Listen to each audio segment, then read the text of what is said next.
پھر اس کے بعد ایک ہے واجب تعینی، یعنی ایسا واجب جسے ہر صورت میں انجام دینا ہی ہو، اس کے علاوہ آپ کے پاس کوئی آپشن نہ ہو، جیسے نماز یہ آپ کو ہر صورت میں انجام دینی ہے، اس کا کوئی آلٹرنیٹ موجود نہیں کہ بھئی اب نماز فجر کے لیے نہیں اٹھ سکتے تو چلیں آلٹرنیٹ یہ ہے کہ فلاں صدقہ دے دو، اس کی جگہ نہیں، نماز ہی پڑھنی، ظہر کی نماز پڑھنی ہی پڑھنی ہے، کوئی دوسرا آپشن آپ کے پاس ہے ہی نہیں نماز پنج گانا۔ ایک صاحب تھے، ایک عالم کے پاس پہنچے تھے کہ حضور کوئی ایسا عمل بتا دیں کہ مجھے نماز نہ پڑھنی پڑے، تو انہوں نے کہا کہ یہ عمل تجھے شیطان کے علاوہ کوئی اور نہیں بتا سکتا۔ تو بہرحال واجب تعینی کیا چیز ہے؟ یعنی ایسا کہ جس میں ہر صورت میں اس واجب کے اوپر عمل کرنا ہو اور اس کے علاوہ کوئی آپشن آپ کے پاس نہ ہو۔ اچھا، اس کے بالکل برخلاف جو دوسری چیز ہے وہ واجب تخیری کہلاتی،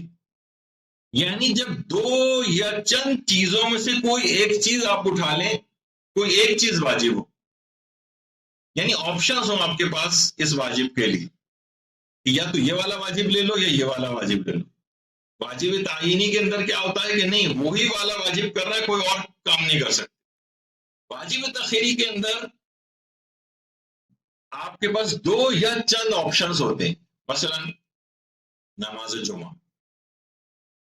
نماز جمعہ واجب تخیری۔ دیکھیے اب یہاں پر توضیح المسائل جب آپ پڑھیں گے تو اب آپ کو مزہ آئے گا، جائیے توضیح المسائل میں جا کے دیکھیے گا، اس میں لکھا ہوگا نماز جمعہ واجب تخیری۔ تخیری کہتے ہیں کہ اگر جمعہ شرائط کے مطابق پڑھ لیا جائے تو پھر ظہر جو ہے وہ ساقط ہو جاتی، یعنی ظہر پھر چھوڑ سکتا ہے، ظہر پڑھ لے تو جمعہ چھوڑ سکتا ہے، یعنی ان دونوں میں سے کوئی سی ایک نماز واجب، یعنی کوئی ایک اٹھا لے تو دوسرا، یعنی یہ آپشن ہے آپ کے پاس، چاہیں تو جمعہ پڑھ لیں چاہیں تو ظہر پڑھ لیں، یعنی جمعہ اگر کسی نے پڑھ بھی لیا تو وہ استحباب وغیرہ کی نیت سے ظہر کو پڑھ سکتا ہے، یعنی یہاں پر آپشن، اس کو کہتے ہیں تخیر۔ تخیر اختیار سے نکلا، یعنی آپ کے پاس اختیار ہے کہ ان دونوں میں سے یا چند چیزوں میں سے، ضروری نہیں کہ دو ہی ہو سکتا ہے چند ہو، تین ہو، چار بھی ہو سکتی ہیں، ان میں سے کوئی سی ایک چیز اسلام کہہ رہا ہے کوئی سی بھی ایک چیز اٹھا لو۔ مثلا اس کی ایک اور اچھی مثال دی جا سکتی ہے کفارہ عمدی، یعنی جان بوجھ کر انسان روزہ چھوڑتا ہے اس کا کفارہ۔ اب اسلام کہتا ہے کہ یا تو ایک غلام آزاد کرو، جو کہ آج کل تو ممکن نہیں ہے، یا پھر 2 ماہ تک پے در پہ روزے رکھو، 2 ماہ تک پے در پہ۔ اس میں بھی یہ ہوتا ہے کہ 31 تک تو پے در پہ رکھنے ہوتے ہیں، 31 تک، اور اس کے بعد پھر گیپس دیے جا سکتے ہیں۔ بہرحال 2 ماہ کے روزے رکھو، اور تیسرا آپشن یہ ہے کہ 60 مسکینوں کو کھانا کھلاؤ، یا پھر ان کو فی مسکین 3 پاؤ غذائی اجناس میں سے کچھ دو۔ اب یہ اللہ نے، یہ کیا ہے، واجب تخیری، ان میں سے کوئی سا ایک کام آپ کریں، یا تو 60 روزے رکھ لیں، یا 60 مسکینوں کو کھانا کھلائیں، یا 60 مسکینوں کو غذائی اجناس جو ہے وہ شریعت کے فوائد کے مطابق دیں، یہ واجب تخیری۔ اچھا، اسی طریقے سے مثلا قسم توڑنے کا کفارہ،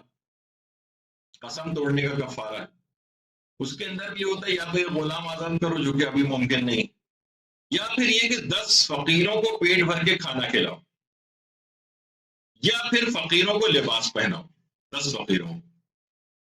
اچھا، بعض اوقات دیکھیے جو بھی روزے کے کفارے میں بھی آتا ہے کہ یا تو پیٹ بھر کے کھانا کھلاؤ، ہو سکتا ہے کہ ایک روٹی کھا کے اس کا پیٹ بھر جائے، ایک روٹی اور سالن،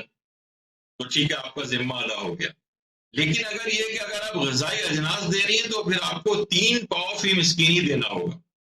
تو یا تو قسم توڑنے کا کفارہ یہ کہ یا تو 10 مسکینوں کو پیٹ بھر کے کھانا کھلاؤ یا اس کو لباس پہناؤ۔ اچھا، کسی کے پاس اتنے پیسے نہیں ہیں کہ وہ فقیروں کو کھانا کھلائے اور قسم بھی اس نے توڑی ہے، یا وہ لباس دینے کی بھی اس کے پاس پیسے نہیں ہیں، تو پھر وہ 3 دن مسلسل روزے رکھے، جو قسم توڑنے کا کفارہ ہے۔ یہ کیا ہے، واجب تخیری، اختیار ہے کہ ان تینوں میں سے آپ کوئی سا بھی چیز جو ہے وہ کر سکتے ہیں، کہ اگر ایک نہ ہو تو دوسرا، دوسرا نہ ہو تو تیسرا آپشن کی طرف جا سکتے ہیں۔ اچھا، اسی طرح سے مثلا نظر یا عہد توڑنے کا جو کفارہ، وہ بھی وہی والا کفارہ ہے کہ جو کہ روزہ توڑنے کا ہوتا ہے، یعنی وہی 60 مسکینوں کو کھانا کھلانے کا مسئلہ، یا 2 مہینے مسلسل روزے رکھنے کا مسئلہ، یا غلام آزاد کرنے کا، جو ممکن نہیں. تو یہ کیا ہوا، 2 اصطلاحات اس میں اور آ گئی. واجب تعینی جس کے اندر کوئی آپشن نہیں ہوتا، بس کرنا ہی کرنا ہے، جیسے کہ نماز پنجگانہ. اور دوسرا ہے واجب تخیری، جب 2 یا چند ایک چیزوں میں سے آپشن موجود ہوتے ہیں، اس کو کہتے ہیں واجب تخیری. تو آپ نے دیکھا کہ تھوڑی سی یہ اصطلاحات آ رہی ہیں، لیکن ایک دفعہ اس جب ہم نے بھی کبھی 30 سال پہلے آج سے پڑھی تھی، تو آج تک یہ اصطلاحات کام آتی ہیں پڑھنے کے دوران. اور ہر دفعہ ہمیں جا کے دیکھنا نہیں پریشان نہیں ہونا پڑتا کہ تخیری کیا ہے، اور تعینی کیا ہے، اور تبصری کیا ہے. اور یہ عام طور پر جیسے جیسے آپ آگے بڑھیں گے، ظاہر ہے ہمیشہ یہی والا علمی اسٹیٹس تو نہیں رہے گا ابتدائی طالبہ والا، آگے بھی بڑھیں گی تو یہ سب چیزیں آپ کو کام آئیں گی. یہ فضول اور بیکار چیزیں نہیں ہیں، آپ کو بور چیزیں نہ سمجھیں.